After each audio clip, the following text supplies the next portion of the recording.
नाही, महाराष्ट्र हादरला आहे, पण सरकारला थोडी लाज आणि शरम राहिली नाही अशी एकूण परिस्थिती आहे। अनेकांच्या डोळ्यात ते सगळं पाहिल्यानंतर अश्रू आहे। म्हणजे हा खुनानंतर महाराष्ट्र रडतो आहे, परंतु इतके निर्दयी सरकार असू शकतं की ज्यांच्या डोळ्यात थोडाही संवेदना नाहीत। असंवेदन सरकार असं असू शकेल हे महाराष्ट्रामध्ये जनतेने पहिल्यांदा बघत आहे।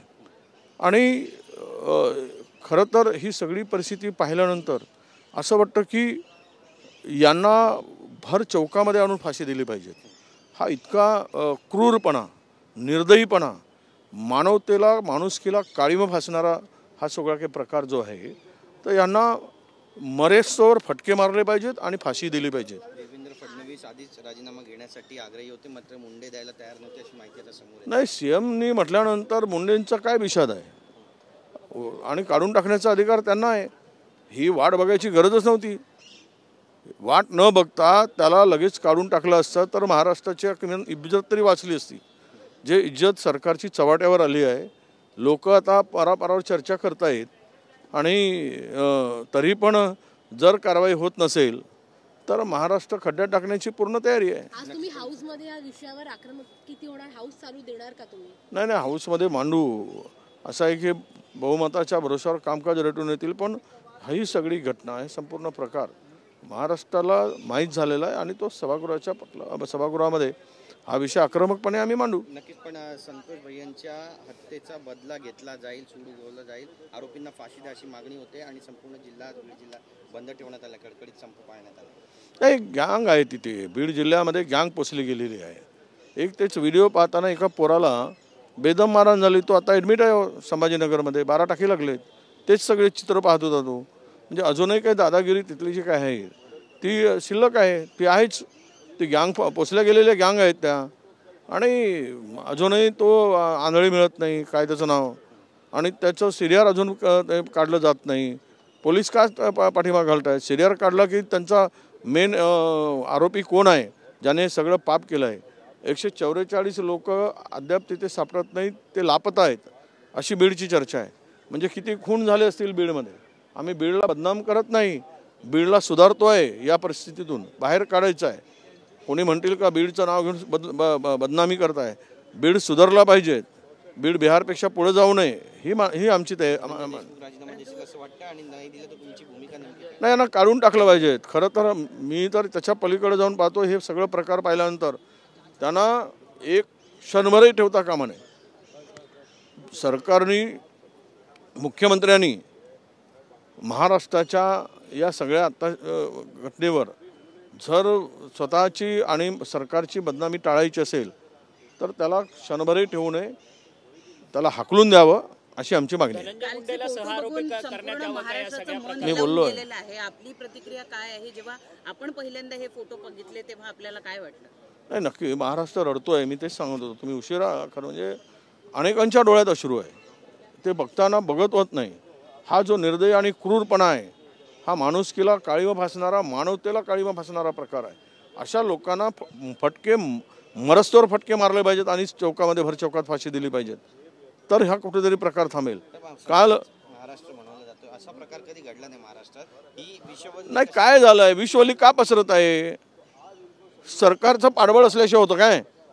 जर ह्या मुळाशी जाऊन हे निखंदून काढलं असतं तर आता हिंमत झाली नसती। पोलीस विभागांचा धाक राहिलेला नाही, त्यामुळे आणि सत्तेतील लोक ज्या आशीर्वाद देतात गुन्हेगारांना, त्यावेळेस या घटना घडत असतात आणि अशा घटना त्यामुळेच घडत आहेत। महाराष्ट्रात कधीच झालं नव्हतं असं। जे पाहिलं आहे, ज्या पद्धतीनं मारलं आणि जो किळसवाना प्रकार केला, अरे काय साला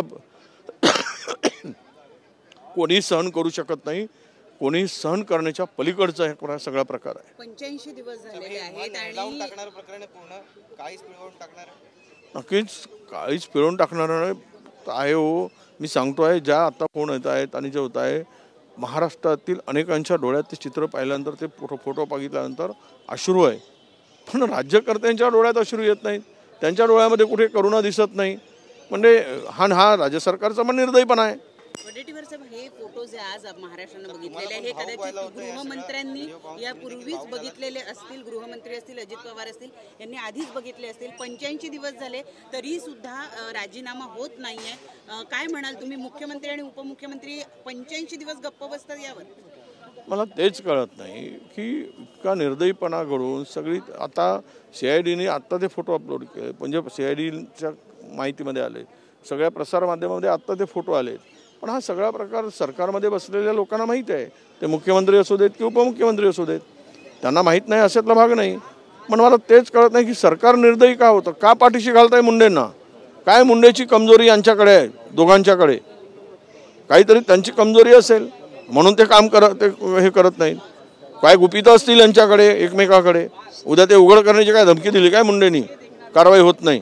मला कळत नाही की सरकार म्हणून आणि तुमच्याकडे इतकं प्रचंड बहुमत आहे, कोणामुळे काही वाकड होण्याचा काही प्रश्न नाही. पण फार वाईट आहे आणि ते पाहिल्यानंतर कोणाच्या डोळ्यात पाणी येईल अशा प्रकारचं ते सगळं प्रकार. सुरेश धस म्हणतात की खंडणीच्या प्रकरणातून ही संपूर्ण हत्या झालेली आणि खंडणीची बैठक ही मंत्र्यांच्या सातपुडा बंगल्यावरती झालेली होती, असा त्यांचा थेट आरोप आहे आता या सगळ्या प्रकरणानंतर. त्यांनी तो आरोप केला आहे. खरं म्हणजे याची चौकशी व्हावी. एखादा आमदार बोलतो, लोकप्रतिनिधी बोलतो आणि हे झालं आहे खंडणीच्याच प्रकरणातून, आणि खंडणीचा आका धनंजय मुंडेचा आहे, आमचा थेट आरोप आहे. मग सहआरोपी धनंजय मुंडेंना करण्यात यावं कसं? संतोष देशमुख हत्या प्रकरण त्याला काढून टाकलं पाहिजेत आणि आरोपी पण केलं पाहिजे. तो आरोपीच आहे. आम्ही आता सगळी आमची बैठक आहे आज, तुम्हाला दिसेल आमची सगळी भूमिका काय आहे ते तुम्ही आज बघाल. पण या संदर्भातल्या कोणत्याही परिस्थितीत धनंजय मुंडेंचा, कोकाटेंचा राजीनामा झाल्याशिवाय आम्ही स्वस्थ बसणार नाही. भूमिका मांडलेली आहे आणि विजय वडेट्टीवार यांनी खंडणीच्या प्रकरणामध्ये स्वतः धनंजय मुंडेच होते असा थेट आरोप केलेला आहे आणि त्यामुळे त्यांना बडतर्फ करायला हवं, त्यांचा राजीनामा घ्यायलाच हवा. संपूर्ण महाराष्ट्र संतोष देशमुख हत्याकांडानंतर हादरलेला आहे असं स्पष्ट केलेलं आहे आणि हळहळसुद्धा व्यक्त केलेली आहे. त्यामुळे आज धनंजय मुंडे यांचा राजीनामा होणार आहे का, मुख्यमंत्री स्वतः त्यांचा राजीनामा घेणार का, हे पाहणं महत्त्वाचं ठरेल. कॅमेरा पर्सन योगेश गुरवसह गिरीश गायकवाड, TV9 मराठी, मुंबई.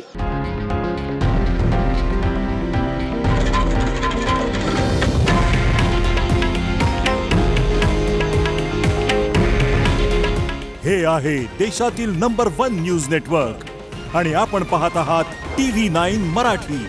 काळजी तुमची, हित महाराष्ट्राचं.